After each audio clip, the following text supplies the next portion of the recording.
4 સરેરાશ છે અને ત્રિમાસી લખેલું આપણને છે કે 1 2 ને 3 3 વર્ષનું કરવાનું છે. જોઈએ આપણે વર્ષ આપણને આપેલા છે, એ વર્ષ લખી દેવાના. અહીંયા વર્ષ લખીએ અને વર્ષની બાજુમાં ત્રિમાસ છે. ત્રિમાસ એટલે પહેલા ક્વાર્ટર એટલે કે 3 મહિના, પહેલા જાન્યુઆરી ફેબ્રુઆરી માર્ચ એપ્રિલ મે જૂન એમ 3 મહિનાનું આપેલું છે. એટલે વર્ષ છે પણ એમાં ત્રિમાસ છે એટલે અહીંયા આપણે ત્રિમાસ પણ લખી દઈએ કાઉન્સમાં. બરાબર. ત્યાર પછી આપણે ટી લખવું હોય તો ટી લખવાનું, પણ અહીંયા ટી નથી લખતો કે ટી થી જગ્યાએ યાદ લખી દે પાછા કે નહીં લખો એટલે ટી લખી દે. બરાબર. અને પછી આપણને આપેલું છે સૂચકાંક એટલે અહીંયા લખી દઉં છું સૂચક અંક એટલે કે વાય. આટલી વસ્તુ આપેલી છે. ચાલો પહેલા એ લખી દે.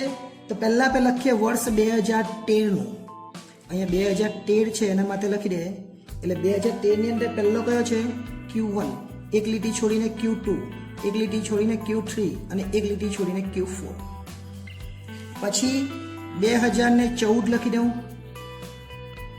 એમાં Q1, એક લીટી છોડીને Q2, એક લીટી છોડીને Q3 અને એક લીટી છોડીને Q4. પછી 2015 લખી દઉં. એમાં Q1, એક લીટી છોડીને Q2, એક લીટી છોડીને Q3 અને એક લીટી છોડીને Q4. ઓકે, બેઠું આપેલું જ છે. ચલો આપણે લખી દઈએ 1 2 3 4. હવે અહીંયા 5 6 7 8 એટલે આખું વર્ષ આવી જ જવાનું. 9 10 11 ને 12 એટલે જે બીજો દાખલો ડિસેમ્બર વાળો હતો ને સેમ જ દાખલો થવાનો. ચલો વાય બરાબર જે આપેલા છે તે લખી દે. 110 110 125. હું ઉપર જોઈને જ લખું છું એટલે તમે આ જો વ્યવસ્થિત જોઈને જ લખવાનું, બેઠું કંઈ કરવાનું નહીં. ઉપરથી બેઠું હું ઉતારી દઉં એટલે તમારાથી દેખાતું નથી. એટલે 145 152. હવે કદાચ તમારાથી નહીં દેખાતું હશે ને એટલે 155 અને 168. હવે ત્રીજા વર્ષમાં છે એ પણ લખી દે. 131 124 132 અને 153. આટલો આપણને આપેલું છે. બરાબર. હવે 4 વર્ષનો સરવાળો કરવાનો છે કે ચલિત કીધું ને આપણને 4 વર્ષનું એટલે 4 વર્ષનો સરવાળો કરવાનો. પણ પહેલા 2 ડેશ પાડી દેવાના એટલે Q1 અને Q2. એ જ રીતને છેલ્લા 2 ડેશ પાડી દેવાના. જ્યારે પછી ચલિત આવે આ રીતની 3 વાળીને 5 વાળી, સોરી 4 વાળીને 5 વાળી એટલે 2 ડેશ ને 3માં એક જ ડેશ, એ આપણને ખબર છે. હવે 4 માસનો સરવાળો એટલે ઉપર લખીએ આપણે 4 ત્રિમાસ. 4 ત્રિમાસના ચલિત સરવાળા. 4ના સરવાળા કરવાના. 4ના એટલે કે આ 4ના સરવાળો લખવાનું ક્યાં? 4નો સરવાળો વચ્ચે લખવું પડે. વચ્ચે એટલે અહીંયા એટલે Q2 અને Q3 ની વચ્ચે લખવાનું. આવ્યા Q2 અને Q3 ની વચ્ચે અહીંયા. જોજો સમજજો. 4 વર્ષનો સરવાળો એટલે પહેલા 110 છે, પછી 110 છે, 125 છે અને 135 છે. આ 4નો સરવાળો 1 2 3 ને 4 ને લખ્યું વચ્ચે અહીંયા. કે આમાં બી ઉપર 2 ને નીચે 2 તો વચ્ચે આવે ને. આમાં લખે તો પછી નીચે 3 થઈ જાય ને આમાં લખે તો ઉપર થઈ જાય. બરાબર ને. એટલે અહીંયા ધારો કે લખી દઉં તો આ ઉપર 2 રહીને નીચે 1 જ રહી. અહીંયા લખી દઉં તો અહીંયા નીચે 2 રહીને ઉપર 1 જ રહી. પણ અહીંયા લખીએ તો ઉપર પર 2 આંકડા રહ્યા ને નીચે પર 2 આંકડા વચ્ચે લખાયું એટલે વચ્ચે આપણે લખવાનું.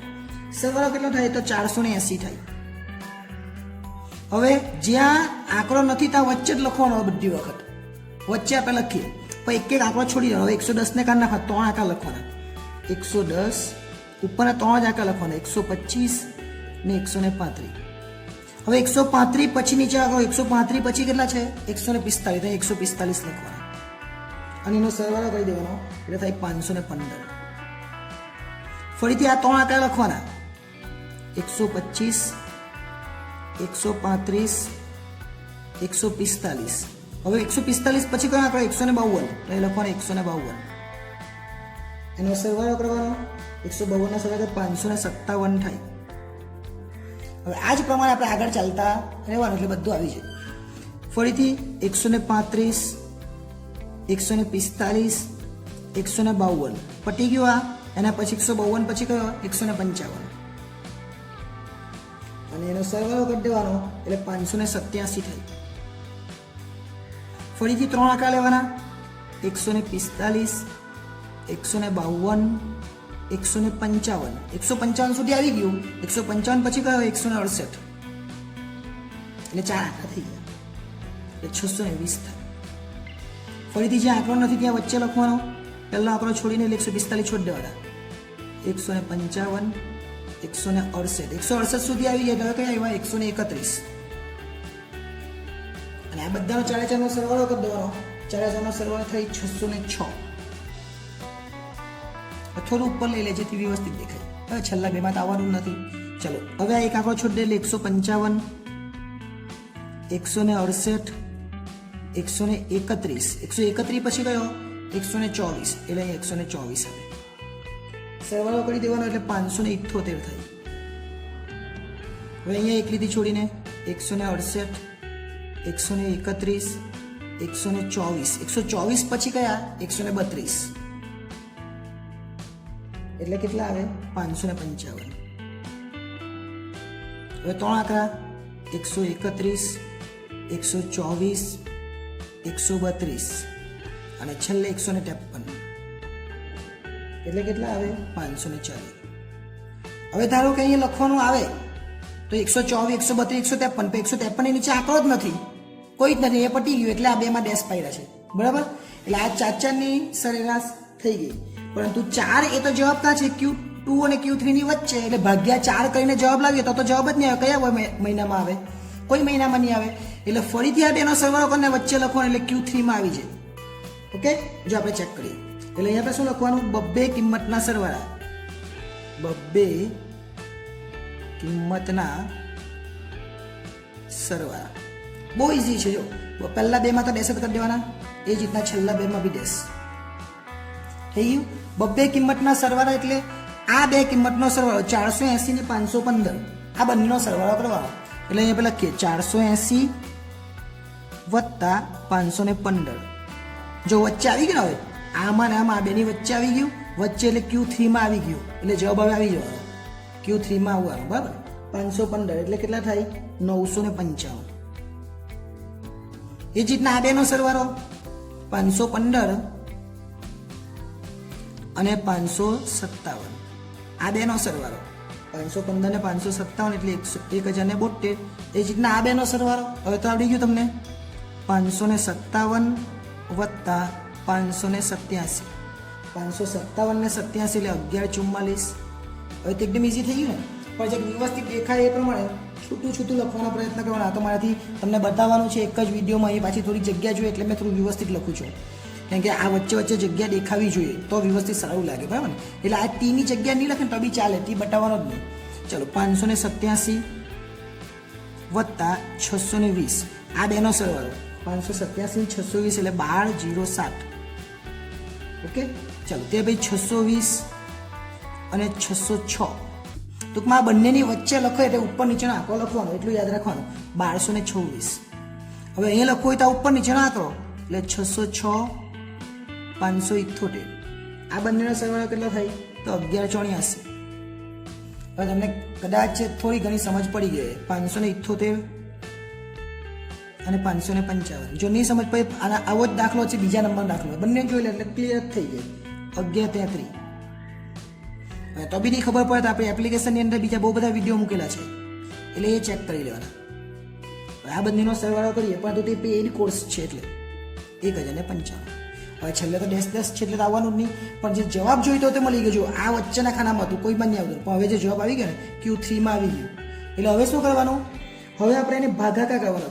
એટલે એ પાછું લખીએ 4 ત્રિમાસ જે લખેલું તે જ ચલિતના સરવાળા એની જગ્યાએ લખવાનું ચલિત સરેરાશ વલણ. શું લખવાનું? વલણ. પહેલા બેમાં તો ડેશ જવાના, એ જ રીતના છેલ્લા બેમાં પણ ડેશ.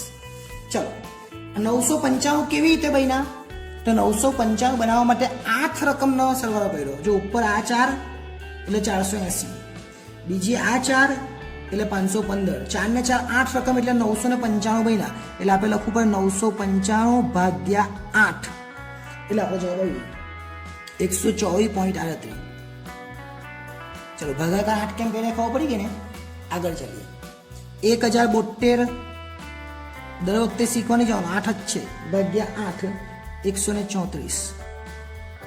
1144 ભાગ્યા 8 એટલે 143. હવે કઈ જોવાનું નહીં, સામે જ જો આવી જાય, જો આવ્યું સામે જ આવી જાય જવાબ છે ને. એ જ રીતના 1260 ભાગ્યા 8, 1260 ભાગ્યા 8 એટલે 150.88. હવે થોડું ઉપર લઈ લે એટલે આખું જવાબ આવી જાય છે ને, અહીંયા સુધી આવવાનું છે ને એટલે આવી જશે. ચલો આપણે કરી નાખીએ. 1226 ભાગ્યા 8, 1226 ભાગ્યા 8 એટલે 153.25. 1184 ભાગ્યા 8 એટલે 148. અને છેલ્લે 1133 ભાગ્યા 8 એટલે 141.63. અને 1095 ભાગ્યા 8 એ છેલ્લો જવાબ છે 136.88. આ રીતના જો વચ્ચે લાઈન પાડીને કરજો એટલે પ્રોબ્લેમ નહીં આવે. એટલે આ દાખલો 4 માર્ક્સ વાળો હતો અને ખૂબ જ અગત્યનો. થોડુંક સમજી લેજો એટલે ખબર પડી જાય. 3, 4 અને 5 ચલિત વાળો આવે. જો 3 વાળો આવે તો ઉપર ને નીચે એક એક લીટી છોડવાની. 4 વાળો આવે તો ઉપર 2 લીટી છોડવાની, નીચે 2 લીટી છોડવાની. અને 5 વાળો તો ઉપર 2 ને નીચે 2. પણ 4 વાળો 2 વખત થાય એટલું યાદ રાખવાનું છે આપણે અત્યારે કર્યો એ પ્રમાણે. એટલે જો આવા દાખલા બીજા શીખવા હોય, સ્વાધ્યાય સંપૂર્ણ રીતે મેળવવો હોય, બોર્ડમાં પરીક્ષામાં દાખલા જે જોયા એ કરવું હોય તો એના માટે આપણી એપ્લિકેશન છે SS એપ્લિકેશન. આ SS એપ્લિકેશનને ડાઉનલોડ કરી લેજો. SS એજ્યુકેશન નામની એપ્લિકેશન છે, એને ડાઉનલોડ કરી લેજો. એમાં ફ્રી કોર્સ તો મૂકેલા જ છે જેમાં તમને બધું ફ્રીમાં મળશે.